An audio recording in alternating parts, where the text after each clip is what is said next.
Plusieurs spécialistes prenant en charge les infections sexuellement transmissibles, IST, notamment une dermatologue-vénérologue, un urologue-andrologue, un infectiologue, des professionnels de santé de la reproduction, des tradithérapeutes, étaient mobilisés du 11 au 15 août 2025 pour entretenir des pères éducateurs sur la chlamydiose, qui est une infection sexuellement transmissible bactérienne la plus répandue.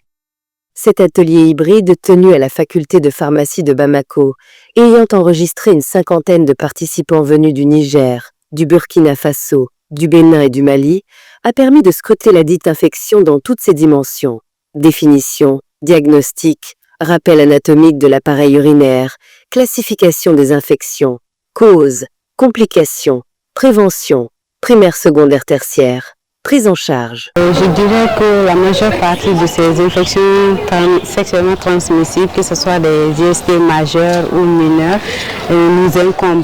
Et cependant, parmi les IST majeurs, on en voit beaucoup, tels que la syphilis, le chancre mou, et même les chlamydioses, on en voit beaucoup qui sont des infections, des IST avec écoulement.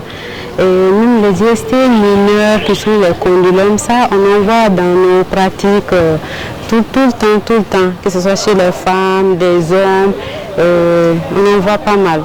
Inscrit dans le cadre du projet intitulé « Amélioration du diagnostic précoce de la chlamydiose », une approche pédagogique pour un meilleur dépistage et un meilleur diagnostic au Mali, au Niger, au Burkina Faso et au Bénin, financé par le laboratoire pharmaceutique Pfizer, cet atelier vise à développer de matériel éducatif pour la prévention et le contrôle de la chlamydiose chez les jeunes de 15 à 24 ans. La chlamydiose, c'est une infection sexuellement transmissible qui surtout est à l'origine des infertilités dans les couples.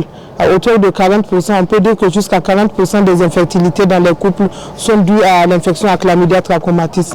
Et surtout que c'est une infection qui est la plupart du temps silencieuse, ça passe inaperçu. Donc il faut vraiment un diagnostic précoce et une prise en charge adéquate pour lutter contre cette infection. Notre bailleur, c'est Pfizer.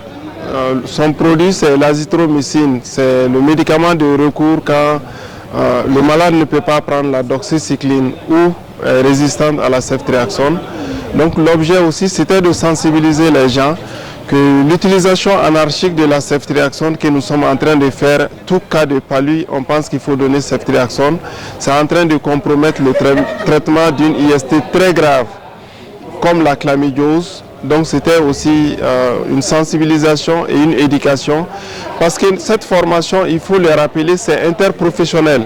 Nous avons des médecins, des pharmaciens, des sages-femmes, des infirmiers et d'autres même qui ne sont pas de la médecine. Au cours des travaux, les apprenants ont non seulement été formés à la prise en charge des cas de chlamydiose, aux méthodes de détection précoce, mais également été soumis à des séries d'exercices qui sont entre autres des simulations de scènes sur l'importance d'un dépistage régulier.